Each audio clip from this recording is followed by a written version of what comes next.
principio, evidentemente, los edificios y el transporte que tenemos evidentemente son responsables de lo que es la mitad de las emisiones contaminantes y también de la mayor parte de las importaciones de gas y petróleo, que también hay que mencionarlo. El otro día leí un estudio que decía que en España se había aumentado más del 60% precisamente ese tipo de transportes y que al fin y al cabo también tienen un efecto claro con respecto a lo que son las emisiones de gases de efecto invernadero y que suponía más del doble de lo que es la media europea, perdón. Me parece muy relevante.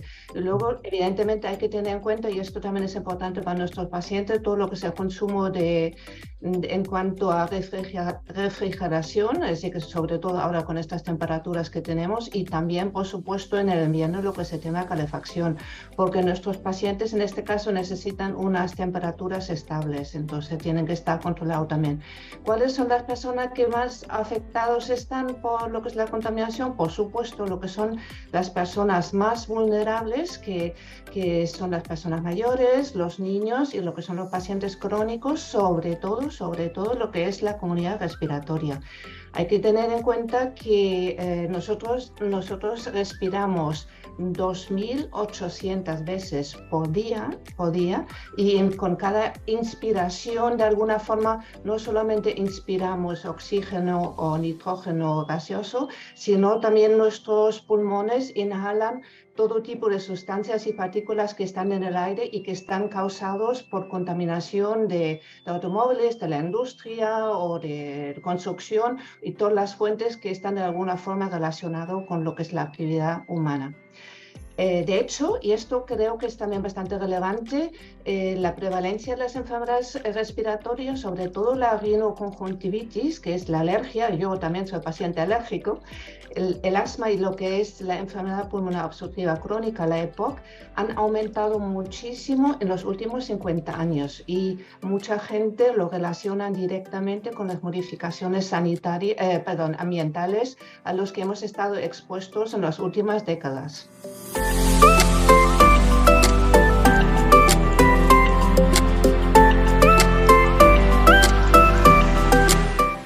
Por un lado, lo que es el propio incremento de la EPOC, o la enfermedad respiratoria, eso es muy relevante.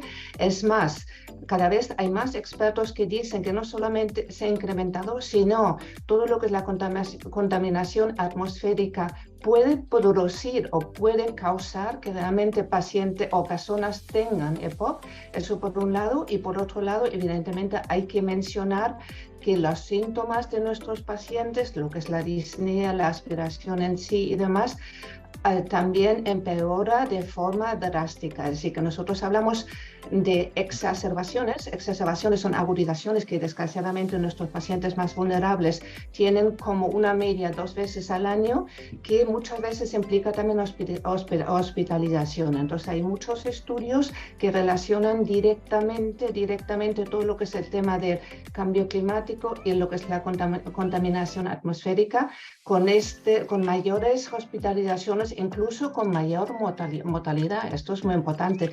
De hecho, en las guías clínicas que nosotros estamos manejando, tanto la internacional, que es la GOLD, como también la española, que es GESEPOC, hace referencia clarísima a esta exposición, como esta exposición a la contaminación atmosférica conlleva una mayor agudización de nuestros pacientes y también mayores hospitalizaciones.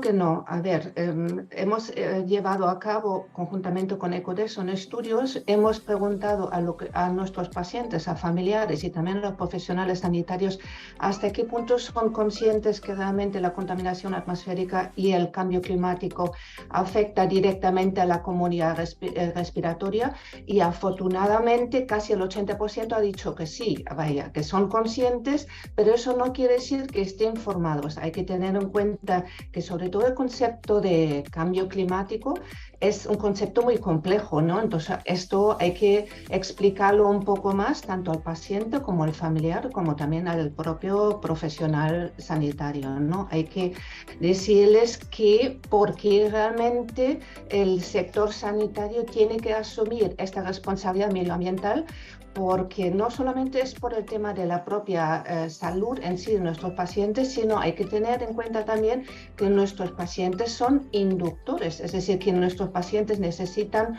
utilizar lo que son los inhaladores. Para darte una cifra, a ver, tenemos una media de consumo de inhaladores que supera a 31 millones de inhaladores al año. Imagínate, ¿no? Y sabéis que los inhaladores contaminan muchísimo. Si bien es cierto, bueno, que ahí hay que diferenciar entre lo que son los inhaladores presurizados, que son los que más contaminan y que suponen más del 50% de esta totalidad de 31 millones que te había mencionado anteriormente, y lo que son los inhaladores de polvo seco, o aún mejor los de niebla fina, que desde luego contaminan mucho menos. Entonces, esto hay que transmitirlo a nuestros pacientes, lo tienen que saber, ellos tienen que tomar también la decisión cuando realmente lo puedan tomar. Eso por un lado, y luego hay que recalcar mucho que nuestros pacientes cumplen con la adherencia, es decir, que desgraciadamente la técnica inhaladora es bastante compleja para nuestros pacientes. Entonces hay muchos pacientes que no están utilizando bien lo que son los inhaladores. ¿Qué provoca eso? Provoca que se consumen aún más inhaladores. Y eso desde luego es mayor contaminación también. Entonces nosotros queremos que nuestros médicos, en este caso nuestros profesionales sanitarios, no solamente los médicos, sino también enfermeras y demás, que sean conscientes que nuestros pacientes, por un lado, sepan realmente lo que puede contaminar un inhalador, sobre todo lo que son los inhaladores presurizados. Por otro lado, que ellos tienen que ser cumplidores con lo que es lo que es el tratamiento para no tener que contaminar tanto, y también deberían interesarse mucho más por el reciclaje de los inhaladores, ¿no? Yo creo que es un tema que muchas veces tampoco se tiene en cuenta. Si bien es cierto, en casi cada farmacia hay un punto secret donde podrían dejar los inhaladores, pero esto no siempre es el caso, ¿no? Entonces creo que nuestros profesionales sanitarios, conjuntamente con los pacientes y con lo que son los familiares también, pues deberían insistir mucho más en esto, ¿no?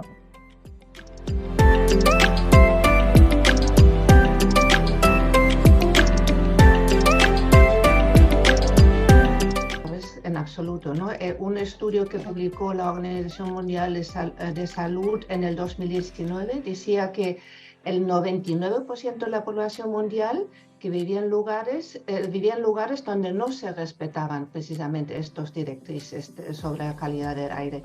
Eso es muy preocupante. Sabemos que el 60% de la contaminación está causado por el tráfico rodado. Eso evidentemente también explica por qué nuestros pacientes viven peor en la ciudad de lo que puede ser en la zona rural, donde posiblemente tengan menos contaminación.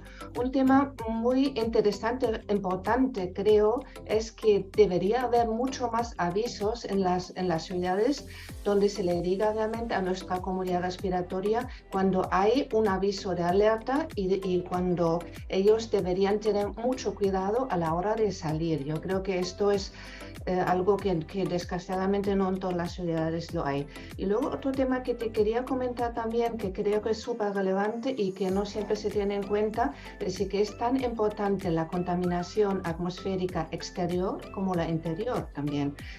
Y sobre todo nuestros pacientes respiratorios, muchos de ellos no van al exterior porque, bueno, por su propia patología no pueden hacer muchos paseos y demás, entonces están pasando mucho tiempo en los interiores. En los interiores la contaminación muchas veces también es altísima, entonces hay que hablar tanto de la contaminación atmosférica exterior, pero también de la interior. Yo creo que es súper relevante, ¿no? También hay que hacer mucho hincapié en el tema del tabaquismo. Sabes que sobre todo lo que es la comunidad respiratoria, está muy relacionado con el tabaquismo, desgraciadamente. En nuestro caso, el 85% de nuestros pacientes son fumadores o han sido fumadores. y sabéis también cómo el tabaquismo también es una gran fuente de polución y de contaminación atmosférica, no solamente el fumador activo, sino también el pasivo, ¿no? Es decir, que desde luego afecta directamente lo que son los pulmones. Entonces, el tema del tabaco, pues también es algo que hay que insistir mucho más en esto, y necesitamos espacios libres de tabaco en todos los sitios, no solamente en las playas y en los parques, sino nosotros abogamos por una Europa libre de tabaco.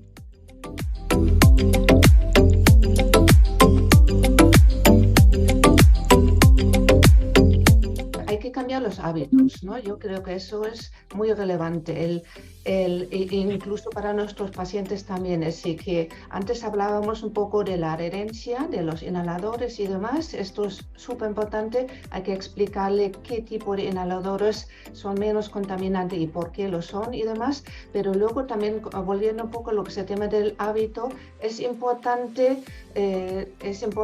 que los pacientes en general, la población en general, utilice mucho más el transporte público, que dejen el coche en su casa, que vayan andando, y que también nuestros políticos sean conscientes que necesitamos muchos espacios verdes. Sabes que nosotros estamos con vosotros también en la iniciativa de Clean Cities, lo apoyamos activamente, nos parece súper importante, y un tema que muchas veces no se tiene en cuenta es la construcción de lo que son los propios parques. Es decir, que desgraciadamente todavía hay muchísimos parques, muchas ciudades que tienen una serie de plantas, como puede ser la platanera, la famosa platanera, que incita a tener más polen, o es más perjudicial para lo que son los pacientes alérgicos, y sabes que la alergia va de mano a mano con lo que es el tema del asma y también con lo que es el tema de la EPOC. Entonces,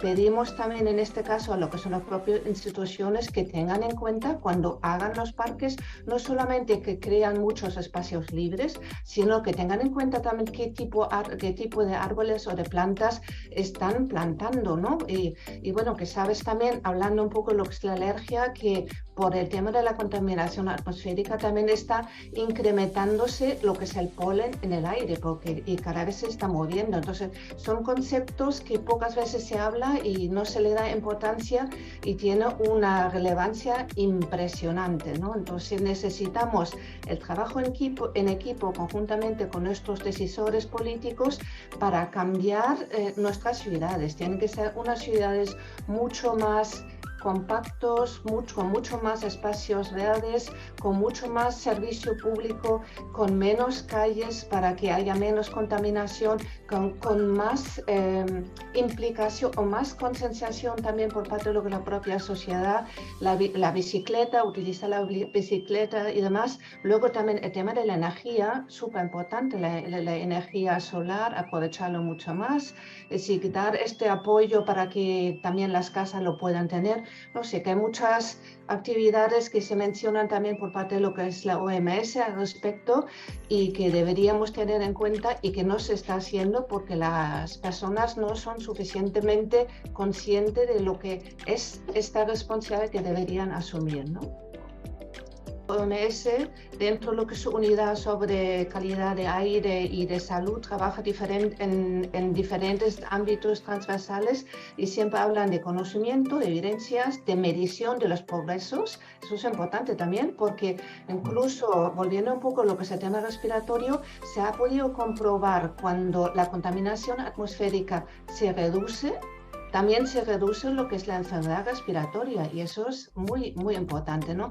Luego, otro de los ámbitos donde cómo está trabajando la unidad de calidad de aire y salud de la OMS es en el fomento de la capacidad institucional y apoyo técnico. Como os dije antes, que es importante implicar lo que son los decisores políticos, y luego hace falta liderazgo y coordinación, y esto es algo que pecamos todavía de ello, ¿no? Así que hay organizaciones o instituciones o grupos como la Sanidad por el Clima que está asumiendo este liderazgo que todavía falta mucho en nuestra sociedad, ¿no?